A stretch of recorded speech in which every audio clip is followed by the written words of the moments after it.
Right on, man. You came right to it.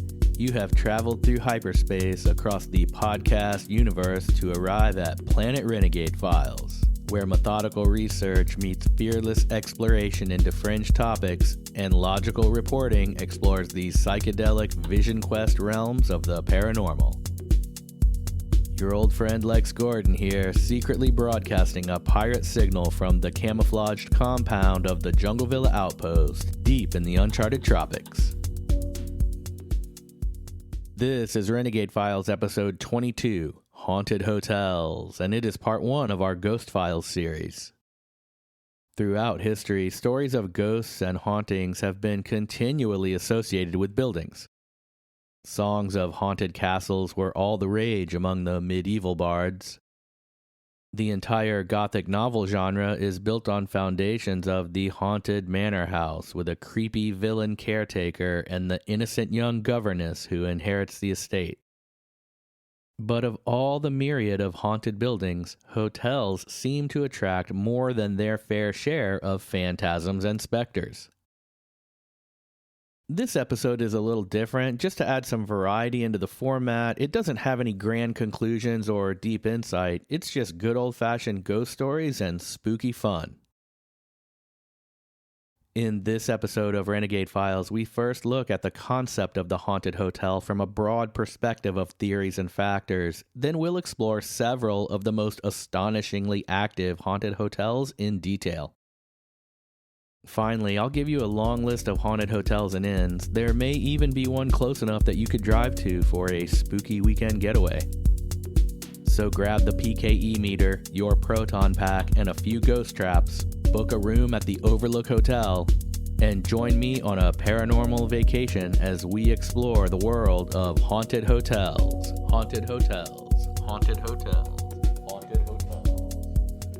Mwahaha.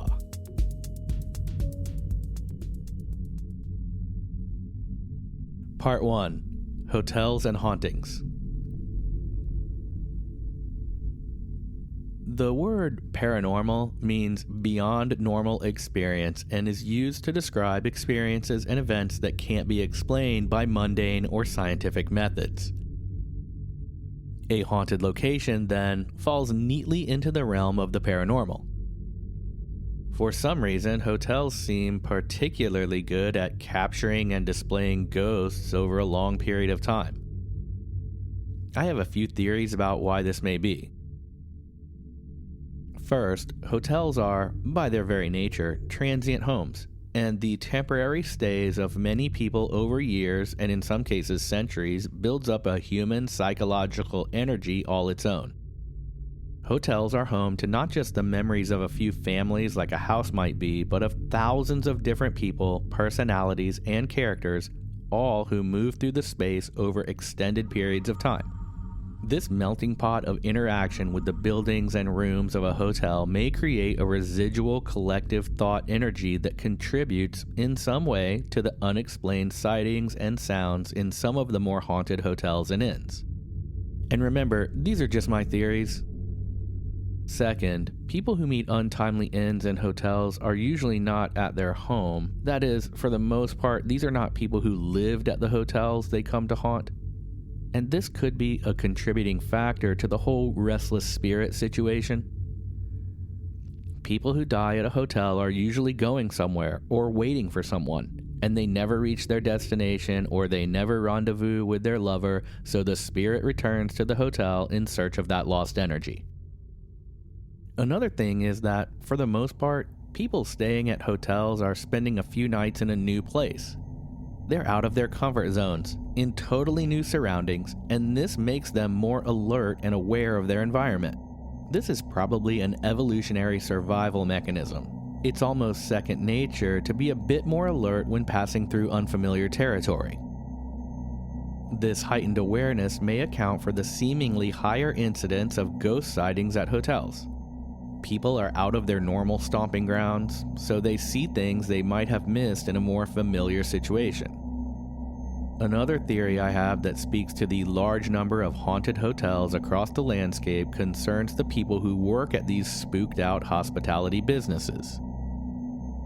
The staff at these hotels and inns usually knows the stories behind the hauntings and are often quick to share not only those legendary stories, but their own experiences as well. This reinforces the possibility of ghosts about, and it puts the idea into the minds of those who are spending the night.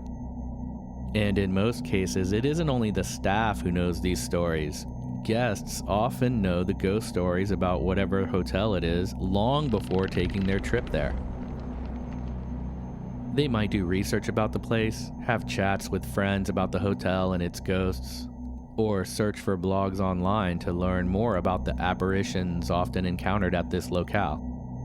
Armed with all of this juicy detail, the hotel goer may be more likely to see a ghost in the hallway at a known haunted hotel than at the gas pump at an interstate rest area. These are just a few of my own ideas about why hotels, in particular, may attract and play host to such a high number of ghostly guests. Part 2. The most haunted hotels. Our first destination is a popular one. 90 minutes northwest of Denver, we come to the historic Stanley Hotel in Estes Park, Colorado. Many people staying at the historic Stanley Hotel in Colorado probably fly through the Denver International Airport, and we just did a crazy episode on all the conspiracies surrounding the Denver International Airport, so go back and check that one out if you haven't, or share it with a friend if you liked it. Framed by towering rock outcroppings called the Twin Owls at the base of the Rocky Mountain National Park, the Stanley Hotel was built by Oscar Stanley in 1909. It is a grand, striking hotel renowned for its Georgian architecture and instantly recognizable for its bright white exterior and red roof. The hotel has gained notoriety for being the main inspiration for Stephen King's novel The Shining in 1977. King visited the Stanley Hotel with his wife for one night when locals suggested the location to them on a weekend getaway.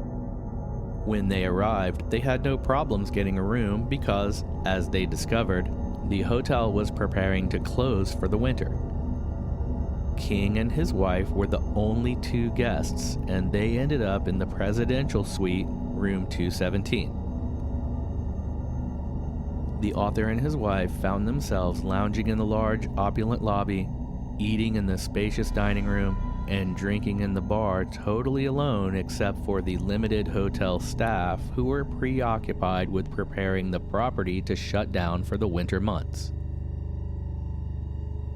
As the story goes, that night as he slept, King had a nightmare about his son being chased through the empty hallways of the hotel by a possessed, slithering fire hose. When he awoke, he sketched out the idea for a story about a writer going crazy while alone in a hotel, and the rest is history. The Shining became King's first bestseller and the basis for Stanley Kubrick's masterpiece film. The hotel room television system at the Stanley Hotel even has a dedicated channel that plays The Shining non-stop 24 hours a day. Jim Carrey also stayed in the infamous room 217 while filming scenes for the movie Dumb and Dumber in the hotel. The story goes that Carrey went to the front desk in the middle of the night asking to be moved to another room, but the hotel was completely booked. So Jim Carrey packed his bags and left for another hotel, but he never has said what happened in the room that we know of. You too can stay in King's room, but only in the spring and summer months because the hotel has no heat and the staff says that the famous room has to be booked months in advance. So who or what is freaking out Stephen King, Jim Carrey, and so many who stay in this room? It's said to be haunted by a previous hotel maid, Elizabeth Wilson. The maid didn't die there, and she lived to be 90, but her ghost is said to wedge herself between unmarried couples trying to sleep in the room. and single men have found their suitcases repacked and placed outside the door upon waking up in room 217. But the Stanley Hotel has much more to offer the paranormal world than one prudish maid spirit. The Stanley Hotel is said to provide accommodation to many ghosts, including Flora Stanley, the wife of hotel builder Oscar. One of the most frequent experiences centers around the piano in the ballroom. Oscar Stanley gave the piano to his wife as a gift to commemorate the hotel's grand opening, and both staff and guests alike have heard the piano playing on many occasions, only to enter the ballroom and find no one there.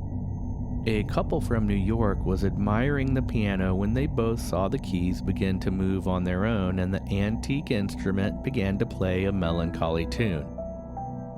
One of the hotel security officers quickly approached the couple and asked them to please not touch the piano.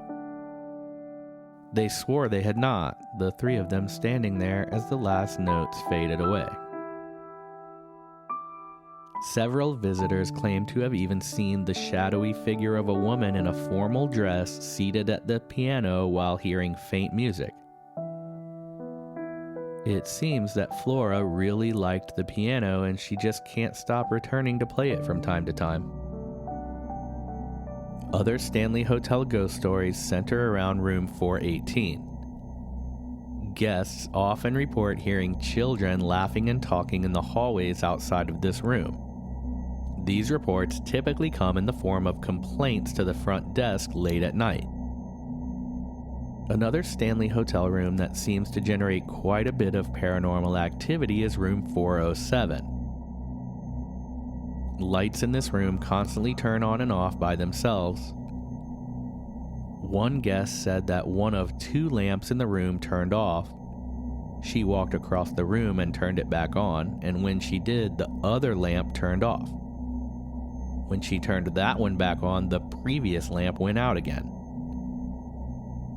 This guest was overwhelmed with dread and checked out right then and there.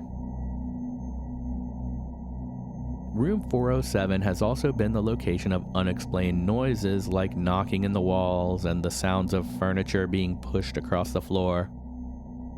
Multiple guests and staff members have reported seeing a woman looking down upon the grounds from the room's window at times when the room is supposedly vacant. And it isn't only these two rooms. The entire fourth floor is home to the most paranormal activity in the building. Distant voices echo down the hallways. Unexplained footsteps follow people heading to their rooms. More kids laughing. I don't know why, but ghostly kids laughing is the scariest thing ever. The fourth floor also has its share of thumps and banging sounds that no one can explain. People staying on the fourth floor have heard music, lively chatter, and glasses clinking as if there were a party going on in the hallway outside their door, only to open the room door to find a silent, empty hallway stretching in both directions. One sure way to get a room on the fourth floor at the Stanley Hotel is to book your stay to include the Ghost Adventure Package, which includes a room on this most haunted floor, a handheld EMF detector, guided ghost tours, and some other ghostly gear. Unlike other haunted locations, the hauntings at the Stanley never seem to be centered around untimely deaths at the location. According to hotel records, the site has only seen a few deaths over the many decades. It seems like the ghosts just like the hotel. Another interesting fact about the Stanley Hotel is that everyone who gets hired there is instructed that hoaxing anything paranormal at the hotel is grounds for immediate termination. There is a system of tunnels and natural caves under the hotel, and in the past, these passages were used by staff to traverse the grounds unseen by guests. The caverns are no longer in use as tunnels, but ghost tours take groups into them. People in the caves have experienced the smells of baking bread, and they say part of the tunnel system was once the kitchen bakery. Others have seen a shadowy gray tomcat lurking in the caves, and no one knows anything about him except that he has red glowing eyes. Paranormal researchers who have studied the property say that the caves under the hotel are rich with quartz crystals and limestone, and that it is possible that these minerals retain and focus some of the extra psychic energy that appears to linger at the Stanley Hotel.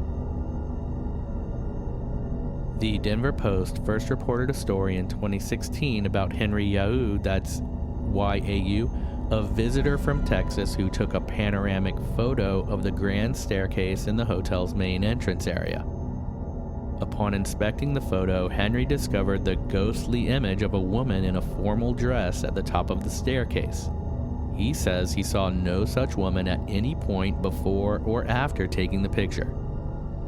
I'll put a link to the article with the ghost photo in the Dark Intel files on Patreon, where you can get all the deep research for this and every episode of the Renegade Files. On Patreon, you also have access to bonus episodes, transcripts, free MP3s of the background music used in the shows. Some tiers have t-shirts and episode shoutouts, behind-the-scenes videos of my field excursions, virtual tours of the Jungleville Outpost, and you get the chance to post comments and interact with me and other Renegade Files agents. Patreon helps independent creators like me do the work we're passionate about, and it lets me give you the episodes without ads. You might think $5 won't make a difference, so why do it? But it makes a huge difference, because your contribution plus those from other Renegade Files fans combines to make the show possible. I donate my part too. Every month, I donate about 30 hours of research time, 18,000 words of writing, and 12 hours of editing to make the podcast. I also publish and maintain the website, the merchandise shop, and I curate, code, and post all the bonus content on Patreon. I do 100% of this work for Renegade Files by myself. I love doing it. You can help me keep doing it with just $5 a month. Many times a month, we routinely tip a server at lunch that much for less than 1 hour of their time. And I work 70 hours a month producing Renegade Files for us. So tap the Patreon link in the show notes so we can keep doing it. It's free to visit our Patreon page, and if you do sign up to get all the bonus content and help the show stay ad-free, you can cancel at any time. No worries. I'll see you in there. Cheers. Another ghostly photo was taken by a man when he and his wife were on one of the ghost tours. The shadowy figure of what looks like a young girl blurs down the stairs right in front of them, but they never saw such a girl on the tour. It's obvious that something otherworldly is going on at the historic Stanley Hotel, but it's time for us to check out and head on to our next destination. Our next haunted stop is the St. James Hotel in Selma, Alabama. The St. James Hotel, with its courtyards, fountains, gaslight lamps, and wrought iron balconies, looks more like something you might find in New Orleans, yet it's one of the oldest buildings in Alabama. The St. James was built in 1837, and it served as headquarters for Union troops based in Alabama, which made for lively controversy, with Montgomery, Alabama being the birthplace of the Confederacy. The St. James Hotel survived the city fires that destroyed much after the Battle of Selma. It sits on the high banks of the Alabama River, and many rooms have views of the river and the nearby Edmund Pettus Bridge. This is the bridge that Martin Luther King Jr. crossed with a large number of supporters who clashed with law enforcement in a civil rights event known as Bloody Sunday, which is what the U2 song named for the event is about. FrightFind.com calls the St. James Hotel one of the most haunted places in Alabama. After the Civil War ended, the hotel was operated by Benjamin Sterling Turner, who was the town's first African-American mayor, and who later became the first African-American to be elected to Congress. The Sterling Bar in the hotel is named for this proprietor. In the late 1800s, while Turner ran the joint, 2 hotel guests were none other than the notorious outlaws Jesse and Frank James. The St. James Hotel fell into disrepair, and starting in 1892, the hotel was closed and abandoned for 100 years. In 1992, Hilton invested $6 million to restore the hotel and include it in their Tapestry collection of restored historic hotels. They modernized all of the rooms, restaurant, and facilities, but they were careful to do so in a way that retained the classic architecture, furnishings, and feel of the hotel. Today, it is one of the most beautiful hotels in Alabama and one of the most haunted. The main ghost reported in the St. James Hotel is that of Jesse James himself, and Jesse James was no saint. Jesse has been seen wandering the hallways of the second and third floor and sitting at his favorite seat at the bar. Jesse's girlfriend, Lucinda, loved lavender, and that scent is often noticed suddenly just before or after the ghostly image of Lucinda is seen floating down the stairs or vanishing around a corner in the St. James. One guest on summer vacation in 2016, a teenager, left his room in the middle of the night to go get his phone from the car. Of course, on his way back to the room, he saw a man dressed like a cowboy in old clothes and a hat at the end of the hall, leaning against the wall. The boy glanced at his phone to see the time, and when he looked back up, the man was gone. He told his father the next day, and his dad told him the story about the ghost of Jesse James. They looked at pictures of Jesse James, and the boy was shocked and said that was indeed the man he had seen. The following day, the parents saw a couple in the hotel courtyard seated at one of the sets of wrought iron tables and chairs. They said the couple was dressed as if they were attending a party in the 1800s. When the parents rounded a planter to find a seat, the old-fashioned couple was gone, vanishing within seconds. The most haunted rooms in the St. James seem to be rooms 214, 314, and 315. These are all rooms where Jesse James stayed, and they are the locations of the most frequent sightings of the James ghost. Many people have also reported seeing ghosts in the courtyard, just like the vacationing family. These ghosts are always in formal 1800s garb, often seated, and they disappear as quickly as they appear. Another spirit that is said to show up in the hotel is that of a dog. Guests hear a dog panting behind them as they walk the halls, only to turn around to find nothing there. People have also heard a dog barking in the hallways, in the courtyard, and at various spots outside of the hotel on the porches and balconies, and at times when no dog can be seen. A young girl who was reading on one of the hotel room balconies heard a dog barking and a cat crying out, so she put her book down and went to the balcony rail. She watched an orange cat run across the grounds with the sounds of a dog barking behind it. The girl watched the cat climb a tree as the dog continued to bark, but there was never any dog to be seen.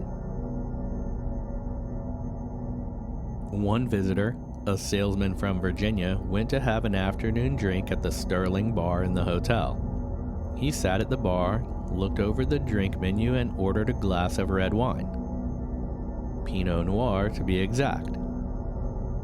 When the bartender placed the glass of wine down, the customer heard a man, seated one stool over from him, say, "A woman's drink." The salesman said it felt more like a joke than an insult, and he looked to watch a man in an old-fashioned suit take a sip of beer from a glass mug, then put the mug back on the bar. As he did so, he bumped the mug on the bar edge, spilling some beer on the black and red granite bar top and a splash on his suit coat. "Darn it," the man said as he stood up, brushed the beer from his coat with his hand, then walked with the beer mug out of the bar. "Who was that?" the guest asked the bartender as he passed, taking glasses to the sink. "Who was who?" asked the bartender, and the guest was confused when the bartender said he had seen no one else sitting at the bar for some time. The guest told the bartender what had just happened, and he even pointed out the spilled beer still pooled on the bar top. The bartender just said, "Weird," wiped up the beer, and continued to work. The hotel guest is convinced he was teased by the ghost of Jesse James. Rooms at the St. James start at about $100 a night. There are also at least 2 other haunted hotels named St. James, and as far as I can tell, they are each unrelated. There's a St. James Hotel in New Mexico and one in Minnesota, both of which we'll cover in the next section, so stay tuned. Next, we go to the Lemp Mansion Restaurant and Inn in St. Louis, Missouri, listed by Time magazine as one of the most haunted hotels in America. St. Louis is called the Gateway to the West, but the Lemp Mansion may be a gateway into this world for spirits and phantoms alike. As the tale goes, the mansion was built by members of the Lemp family who made a fortune in the beer brewing industry. They created the Falstaff brand of lager, and the family also helped both Pabst and Anheuser-Busch get started in the beer business. The Lemp Mansion was built on 5 acres above caves used for lagering beer, and the caves also provided a network of tunnels that allowed the family and some workers to travel between the mansion and the brewery. Eventually, the cave system even housed an underground theater and an underground pool that was heated with the hot water system used for brewing. Weird. William Lemp inherited the business and built it into one of the most successful breweries in America at the time, with distribution from coast to coast. Much of their success was due to the light, refreshing German lagers William made using a recipe brought from Germany by his father. But Lemp was eventually forced to sell much of his business facilities and equipment due to prohibition. As the saying goes, it's far worse to have had money and lost it than to never have had it at all, and the loss mentally devastated Lemp, who was also stricken with a terminal illness. He took his own life. Tragically, a number of his immediate family followed suit, and it is said that the ghosts of the Lemp family still haunt their beloved mansion, now a famous restaurant and inn. William Lemp's daughter killed herself. One of his sons died of heart failure at a young age, and one of his sons also killed himself in the inn in 1949 after shooting the family dog. All of this death and sorrow seems to have made a permanent haunt for many of those who met untimely ends at the Lemp Mansion. At one point, the mansion was turned into a boarding house, but the persistent hauntings made it increasingly difficult for the owners to keep tenants. Eventually, the building was renovated into a hotel, and while the work was being done, workers complained about strange moans, ghostly apparitions, and tools that would continually go missing. Some carpenters refused to return to work after seeing the shadowy figure of a man who told them to get out of his house. The inn houses the ghost of a young boy who is said to be afraid of crowds, and he hides on the 3rd floor. People have seen him peering down on the grounds from the high windows that open onto a crawl space between the exterior of the inn and the rooms of the top floor. One ghost hunter recently visited the mansion to do an interview for a local news station.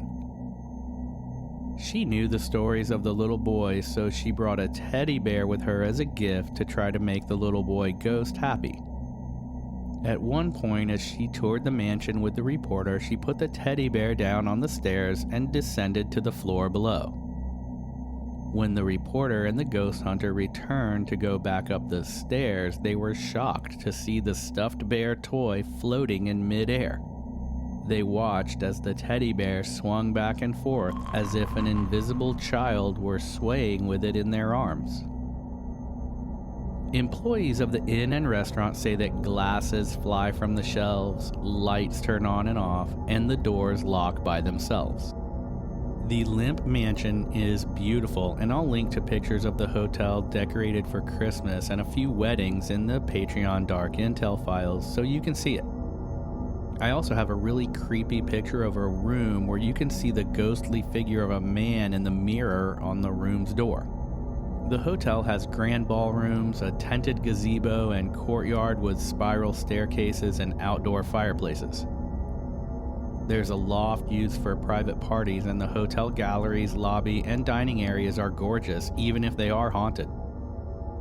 The Lemp Mansion has grown into one of the most popular destinations for ghost hunting, and October is a busy month, with reservations for Halloween booked up to a year in advance. The Lemp Mansion Inn also offers a ghost tour and a popular murder mystery dinner experience.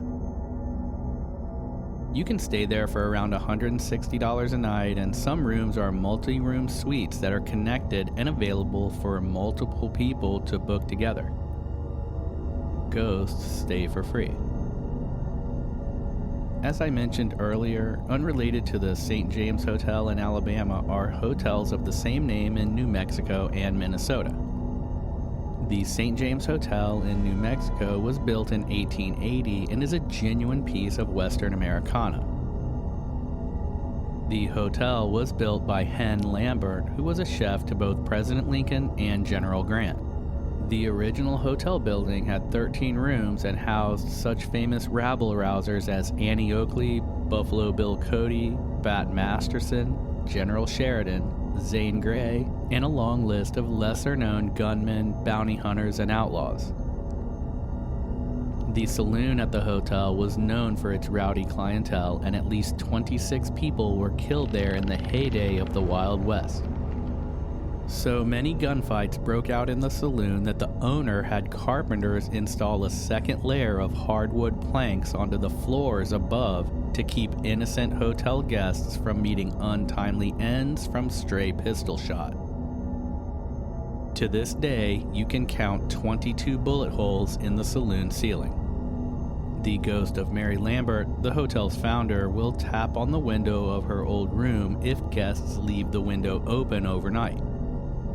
Her perfume can be smelled in the hallways, and she can be seen in a blue Victorian dress passing through the hotel lobby.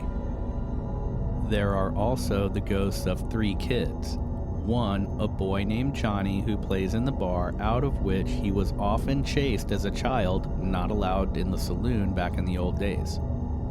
And 2 girls who died of diphtheria in the late 1800s at the hotel.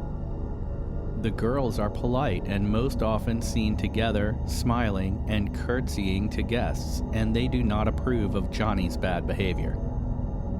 Other ghostly guests at the New Mexico St. James Hotel include a grumpy gambler who won a large sum with a suspect hand of poker and was killed for cheating before he could make off with his winnings. This ghost has pushed people who entered his former room, room 18, and I'm not sure how there's a room 18 in a hotel with 13 rooms, but that's the room number. People have seen the chandelier in that room spin on its own, and guests staying in the room would unexpectedly check out and leave the hotel so often that the hotel eventually closed the room to the public, stopped booking it, and left the room unrenovated when the rest of the rooms were rebuilt. Today, the room is roped off, and inside the staff have put a card table, a dealt-out deck of cards, and one of the hands is the full house that would have won gambler T. James Wright his loot. There is also a bottle of Tennessee whiskey on the table with a shot glass, and a vase of flowers is kept just outside the room's door. Since setting the room up in this way, no guests have been pestered by the gambling ghost, but the chandelier is still seen to spin at times, and the whiskey bottle must occasionally be picked up from the floor and replaced at James Wright's seat at the card table. The last hotel named St. James is in Minnesota. It was built in the wheat boom of 1875, and legend has it that the ghost of previous owner Clara Lillyblad haunts the hotel. She mainly shows up in her room number 310. Clara is also seen in the hallways on the 3rd floor. Hallways are big with ghosts. Other ghosts seen in the Minnesota St. James Hotel include a handsome cowboy who likes to hang out in the bar and watch married ladies. When their husbands join them, the cowboy disappears. Others have seen the misty figure of a man in overalls walking down the stairs. This apparition matches the description of a construction worker who died from a fall while the hotel was being built.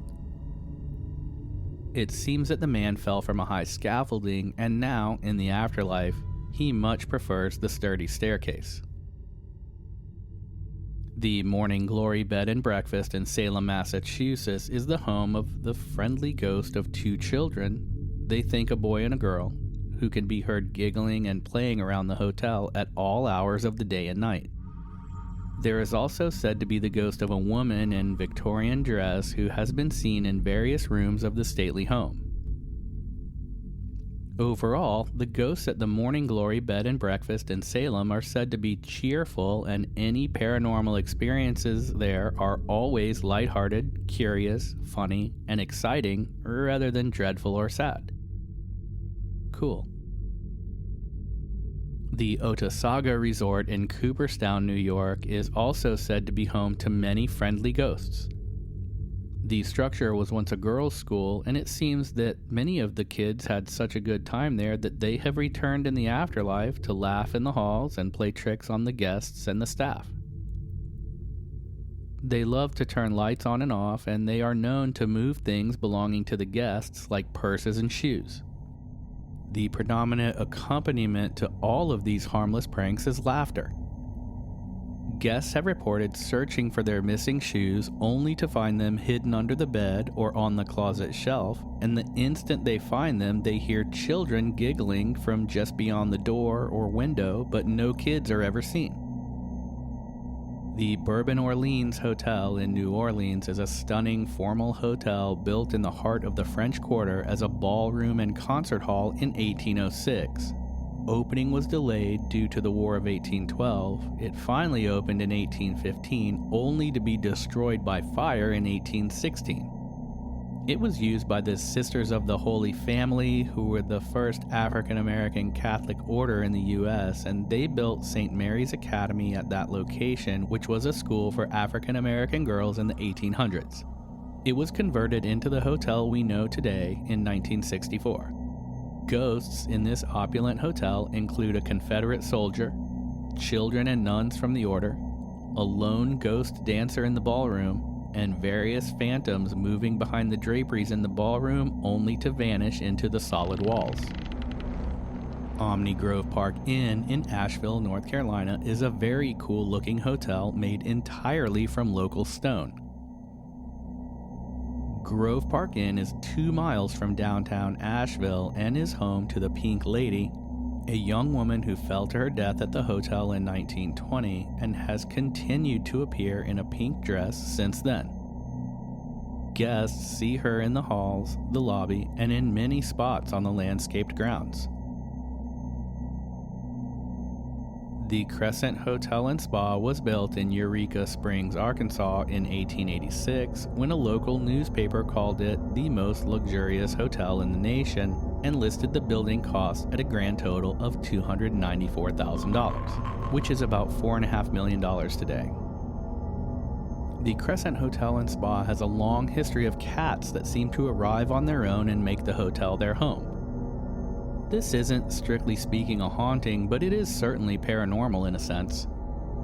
As soon as the hotel was opened in 1886, a black and white long-haired cat showed up and became such a presence that the staff referred to it as the general manager. Ever since then, the hotel has never been without a resident cat, all of whom simply arrive when the previous cat passes on. In 1973, an orange tabby cat that the staff named Morris showed up to replace the Maine Coon cat who had previously arrived out of nowhere and lived at the hotel throughout the 60s and into the early 70s. One day in 1973, Morris the cat walked into the lobby, curled up on a rug, and stayed for an incredible 21 years. Morris was so beloved that the maintenance crew built him a special cat door with carpet on both sides so he could wipe his feet. When the cat died in 1994, over 300 people attended his funeral. But the strange arrivals of loving cats isn't the only weird thing happening at the Crescent Hotel. Once again, we have a hotel that features limestone. The large stones used in the foundation and construction of the hotel are limestone, which many investigators believe has the ability to focus and retain psychic energy. Also, this hotel was once a hospital ran by the notorious fraudster Norman Baker, who had made a fortune by starting his own radio station that he used to advertise his various businesses and to sell gadgets that he invented. Baker bought the hotel for a song during the Great Depression and used his radio popularity and his fraudulent cancer cure to turn the hotel into a cancer cure destination, where it is said that he cured no one, conducted medical experiments on the patients, and generally caused more harm than good by a long shot. Today, the hotel is mired in hauntings from this dark past, and these paranormal tales run the gamut from bumps, moans in the night, rattling chains, and ghostly figures on the stairs, and everywhere else in the hotel. The Crescent Hotel has a ghost tour and hosts many events such as paranormal weekend getaways and paranormal investigation seminars. The number of haunted hotels goes on and on. Just a short list is the historic Anchorage Hotel in Alaska, the St. George Inn in St. Augustine, Florida. We'll get into detail about that in our upcoming episode based on my trip to St. Augustine, which is one of the most haunted cities in the world. The Copper Queen Hotel in Arizona, Captain Grant's 1754 Hotel in Connecticut, the Brick Hotel in Delaware, the Biltmore Hotel in Miami, Marshall House in Georgia, the Kona Resort in Hawaii, the Original Springs Hotel in Illinois, Rhodes Hotel in Atlanta, the Mason House Inn in Iowa, the Eldridge in Kansas, Captain Fairfield Inn in Maine, the Maryland Inn in Annapolis, Maryland, the Lizzie Borden House in Fall River, Massachusetts, the Terrace Inn in Michigan, Calumet Inn in Minnesota, the Duff Green Mansion Inn in Mississippi, the Grand Union Hotel in Montana is haunted by a drunk cowboy, and tons more. My summary. Like I said in the intro, this episode doesn't have any grand conclusions or deep insight, just ghost stories by the fireplace and some spooky fun. By the way, we just got new hats in the Renegade Files shop, as well as t-shirts, tanks, coffee mugs, and other gear, so check it out with the merchandise link in the show notes. My opinion on the haunted hotels subject is that there is something unusual and unexplained going on, probably at most, if not all of these places. Then the stories grow, employees fuel the tales, and curious paranormal enthusiasts like you and me seek the places out, and it all just becomes part of the fabric at these haunted hotels. To be honest, horror movies and truly scary stories aren't usually my thing. I have a crazy imagination and I can scare myself just fine without any help. Also, remember that I live in the jungle. I have raccoons the size of teenage bears in my backyard. Vampire bats live in the bamboo beside the path on the way to the back gate. Coyotes howl at the full moon from the sand ridges to the west. And black helicopters scour the skies above the camouflage nets that shade my barbecue patio. There's enough scary stuff around here to keep me busy, but doing this episode was great fun. I love the tales of ghosts and spirits who visit from the afterlife. I think a lot of people do because in some way it gives us hope. This world and life is a miraculous and often mysterious gift. I'm sure that what lies beyond is equally impressive and fun. Maybe the ghosts that return time and time again to the hotels in this episode are trying to tell us to not take life so seriously, and that the walls we imagine between life and death may not be as permanent as we think.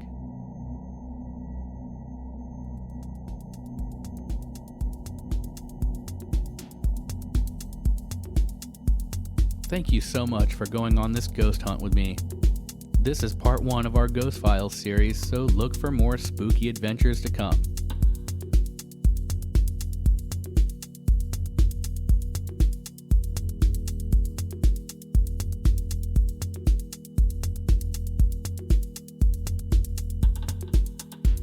Please share Renegade Files by posting our website, therenegadefiles.com, to Facebook, Instagram, and Twitter so your friends can have the episodes on their next road trip or long flight.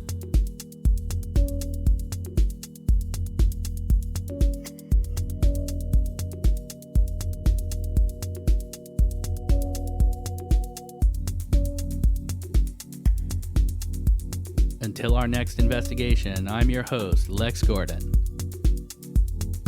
Stay wild, spirit child.